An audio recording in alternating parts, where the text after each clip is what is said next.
Эфирде 15-сентябрга алынган жаңылыктардын топтому. Студияда Дастан Исмаилов. Саламатсыздарбы? Өкмөт башчы Кубатбек Боронов ооруканалардын курулушу жана оңдоо иштеринин сапатын жеке көзөмөлүнө алат. Жакынкы күндөрдө сасык тумоого каршы эмдөө башталат. 4-октябрда өтүүчү парламенттик шайлоого аттанган маданият өкүлдөрү кимдер? Алдыда кененирээк тааныштырабыз.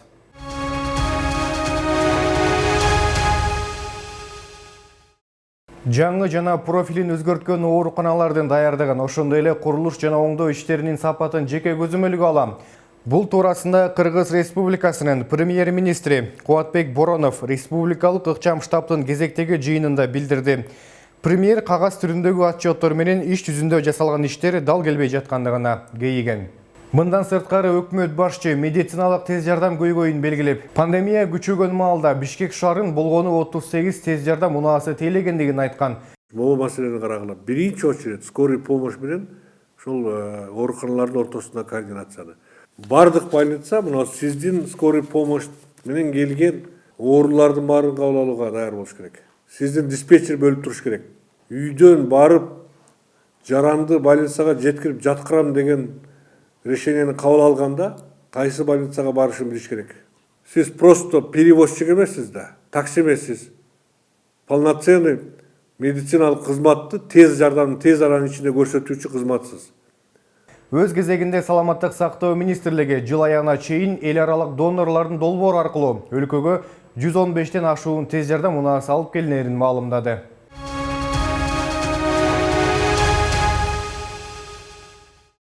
Борбордук шайлоо комиссиясы Мекенем Кыргызстан саясий партиясынын депутаттыкка талапкери Кылычбек Исамамбетовго тартип бузуу жөнүндөгү кодекстин шайлоо алдындагы үгүт жүргүзүү шарттарын бузуу деген 44-чү беренесине ылайык айыппул салат.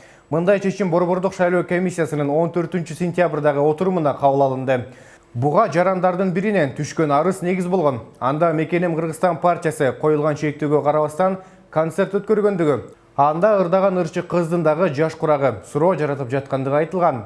Териштирүү учурунда партиянын өкүлдөрү мындай иш-чара Баетов айылында өткөнү анык экендигин, бирок бул тууралуу партия жетекчилигинин кабары болбогондугун, жазага партияны эмес талапкердин өзүн тартыш керек экендигин айтышты.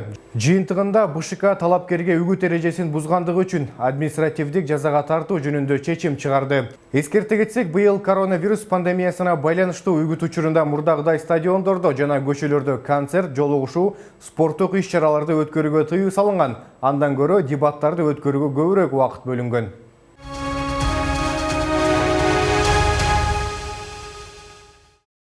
Коронавирус жуктуруп алгандардын жалпы саны өлкө боюнча 44.999 адамга жетти. Ал эми 15-сентябрга карата коронавирус жуккан жаңы 71 учур катталды. Бул тууралуу Саламаттык сактоо министри Сабыржан Абдыкаримов брифинг учурунда билдирди. Бишкек шаарында 13 учур, Ош шаарында 3, Ош облусунда 9, Баткен аймагында 23, Жалал Абад жергесинде 10, Нарын облусунда 2, Таласта 1, Чүйөрөнүндө 4, жана Ысык көл аймагында 6 учур катталган. Соңку сутка ичинде 80 бейтап сакайып чыкты. Өлкө боюнча айыккандардын жалпы саны 41.103-тү түздү.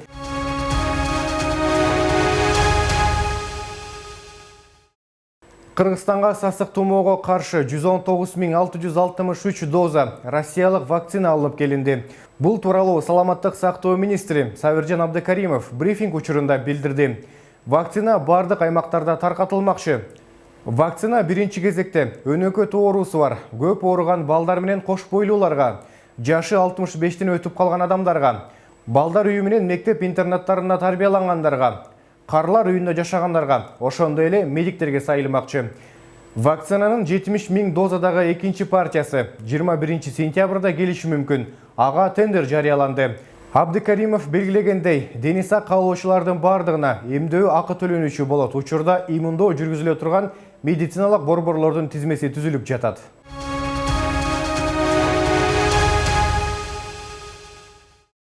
Кыргызстандагы 1200 мектепке 25200 компьютер жана ошондой эле 1200 даана функционалдуу жабдыктар, башкача айтканда сканер, көчүрүү модулдары берилет. Бул тууралуу билим берүү жана элим министрлигинен кабарлашты. Демилге Кыргызстан менен эл аралык өнүктүрүү ассоциациясынын ортосундагы келечек үчүн билим берүү долбоорунун алкагында ишке ашмакчы. Максаты мугалим менен окуучунун санариптик байланышын жогорулатуу. Мындан тышкары республикалык педагогикалык кызматкерлердин квалификациясын жогорулатуу жана кайра даярдоо институтунда 8 педагогикалык колледжде компьютердик кластер ачылмакчы. Мугалимдердин квалификациясын жогорулатуу максатында 36 000 педагог атайын курстан өтөөрү кошумчаланды.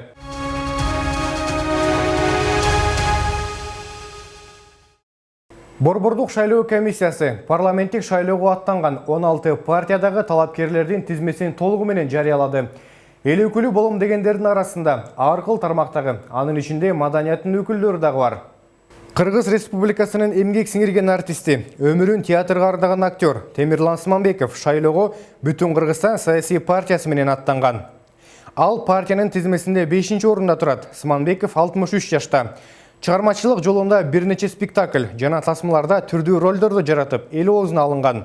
Ал буга чейин Бишкекте Муса Жаңгазиев атындагы Куурчак театрын, Токтоболот Абдымомунов атындагы Кыргыз улуттук академиялык драма театрын жана ошондой эле Нарын облустук Муратбек Рыскулов атындагы академиялык музыкалык драма театрын жетектеген.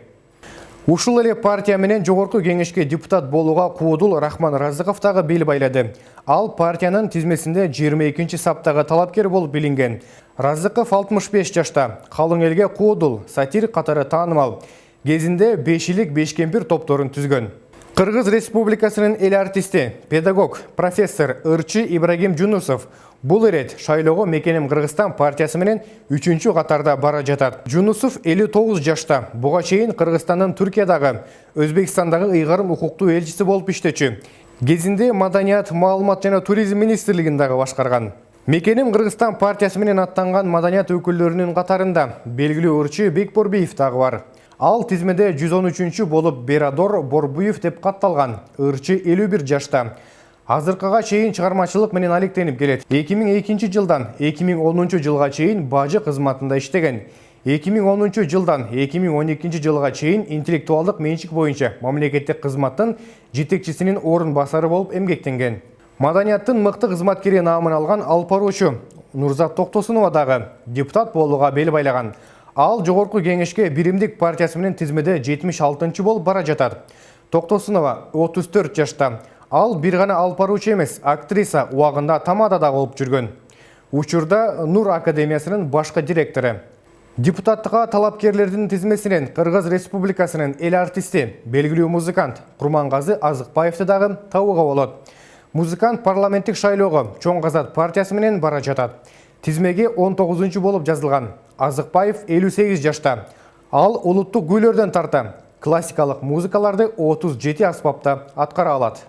Чоң Казат саясий партиясынын талапкерлеринин арасында ырчы Райхан Абдувалиева дагы бар. Партиянын тизмесине 18 болуп жазылган. Ырчы 58 жашта. Коомчулукка периштем деген ыры менен таанылган ырчы кезинде өкмөттүн алдындагы Кыргыз телерадио корпорациясында үн режиссеру болуп иштеген. Ырчы Айбек Карымов дагы депутатка талапкерлердин катарында. Обончу аткаруучуну Атамекен партиясынын тизмесинен 65-катардан тапса болот. Айбек Карымов 51 жашта. Ал 60-тан ашык обондордун автору, Бейне өнөр коомдук фондунун негиздөөчүсү. Легендарлуу Бистонун солисти Ырчы Бактияр Токторов дагы талапкерлердин катарында. Ырчы шайлоого Атамекен партиясы менен бара жатат. Тизмеде 69 болуп жазылган, 50 жашта. Тамада алпаруучу шоумен Эркинбек Нурбаев парламенттик шайлоого Реформа партиясы менен бара жатат. 28 жаштагы алпаруучу тизмеде 11-катарда. ЛТР, НТС телеканалдарында көңүл ачуучу программаларын алып барган. Ошондой эле той, ар кандай иш-чараларды тейлейт.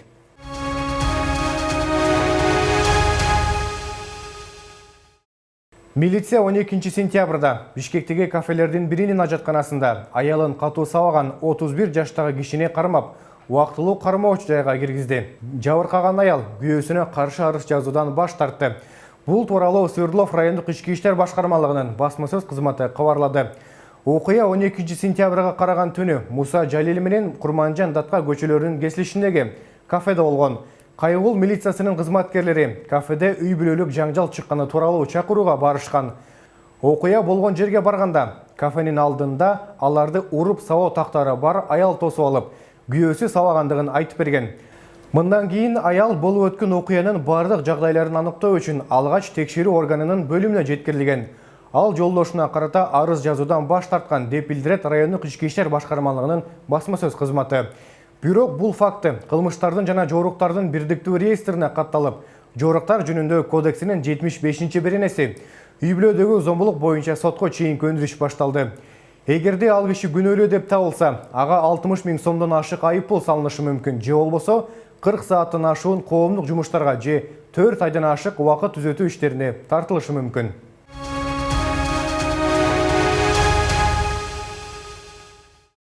Сентябрь айынын башында социалдык тармактарда мопед айдаган курьер кыздын видеосу кызуу талкууга алынды.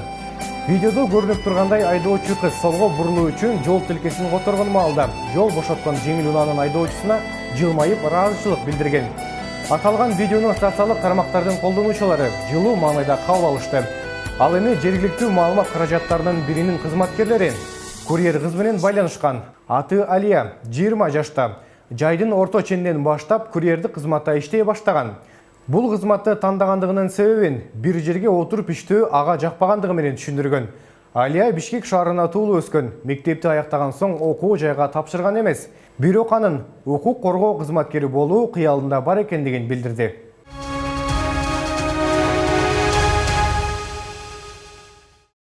Кыргызстан саясий партиясынын талапкерлери жерлерде шайлоочулар менен жолугушуусун улантып жатат. Ишемби күнү алар Чүйдөгү Асылбаш айылынын тургундарына партиянын программасын тааныштырышты. Биз аткара албай турган убадаларды бербейбиз деп сөз баштаган партиянын лидери Канатбек Исаев алгач өлкө экономикасын көтөрүү керектигин билдирди. Кененирээк кийинки материалда. Сокулук району Чүй облусундагы калкынын саны эң жыш жайгашкан район болуп саналат. Бул аймактан Кыргызстан партиясынан 6 талапкер чыгууда. Шайлоочулар менен жолугушуу Асылбаш айылында орун алды. Бул айылда таза суу, бала бакча, мектеп, жол сыяктуу көйгөйлөр толугу менен чечиле элек. Ошондуктан тургундар бул маселени Кыргызстан партиясы чечип берет деп ишенет. Ушу эң эле кийинки партиялардын стабилдүүлүгү деп айтсам мен жагышпас элем. Анткени себеби бул партиянын лидерлерин мен анча мен билип да калдым, таанып да калдым. Бул саясий аренага чыгып жүргөндөрдө, жогорку кеңештерге чыгып жүргөндөрдө элдин атына чыгып, ушу элдин талабын талашкан партиядан бири деп айтсам мен жагылбайт элем. Партия лидери Канат Исаев тургундарга эл үчүн программасы тууралуу кенен айтып берди. Ал белгилегендей депутаттыкка талапкерлер аткарыла турган убадаларды бере бербейт. Мисалы партия мамлекеттен төлөнүүчү 4000 сом өлчөмүндөгү сүйүнчү пулду чечип берди. Бара-бара анын өлчөмү 50 000 сомго чейин көбөйөт. Ушу 159 000 балага өкмөттөн 650 миллион сом бөлүнүп атат, мисалы. 650 миллион сом. Ооба биз андан да чоңураак кылганга даярбыз, бирок өкмөттө акча жок болуп атат. Биз айтып атабыз, биз андан качкан жокпуз. Бишкекте жанагы чоң плакаттарга делип койдук. 4000 сомдук кылдык. Максатыбыз 50 000 сом деп. Кудай буйруп шайланып кала турган болсок, 7-чакырылышта 10 000 кылып койсок да оңой эмес. Экономика саясаттан да маанилүү. Кыргызстан партиясында тажрыйбалуу саясатчылардан тышкары ийгиликтүү ишкерлер бар. Өндүрүшчүлөр 100ден ашуун ишканаларды түзүп, 7000ге жакын жаранды жумуш менен камсыз кылышкан. Алар учурда ун комбинатында, сүт, пахта заводдорунда эмгектенишүүдө. Шайлоочулар менен болгон жолугушууга Дордойдун профсоюз уюмунун төрайымы Дамира Дөлөталиева, Мурдагы транспорт жана жолдор министри Аргынбек Малабаев жана башка депутаттыкка талапкерлер катышты. Мына бүгүн Сокулук районуна караштуу Асылбаш айылында ушу Кыргызстан саясий партиясынын эл үчүн деген программасы менен элди тааныштырып, өзүбүздүн партиянын программасын, платформасын бардыгы менен тааныштырып жатабыз, тааныштырып өттүк. Элдин мисалы маанайы шайлоо боюнча бардыгы жакшы. Биздин программа ушу айыл тургундарына өзгөчө жана жөлөк пулдар боюнча, социалдык төлөмдөр боюнча бардыгына ушунчалык ыраазы болуп жатышат. Алдыдагы жарышта өлкө тагдыры чечилет. Жаңы өкмөт куралып, жаңы экономикалык реформалар ишке ашат. Парламенттик шайлоо алдыдагы 5 жылдыкты эмес, Кыргызстандын келечегин аныктайт. Ал шайлоочулардын тандоосунан көз каранды.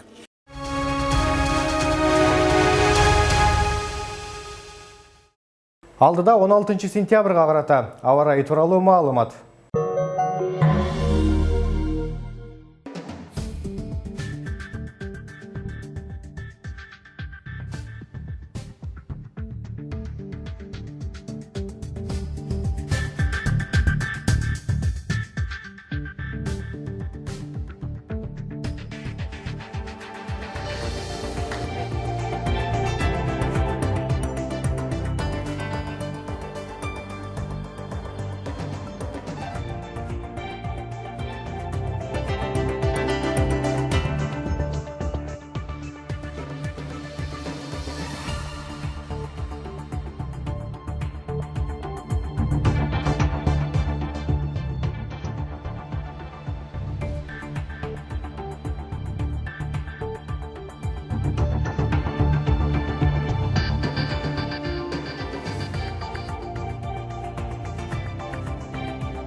Дүйнө жүзүндөгү жана Кыргызстандагы жаңылыктар менен 20-20 KG сайтынан жана ошондой эле биздин социалдык тармактардагы баракчалардан тааныша аласыздар.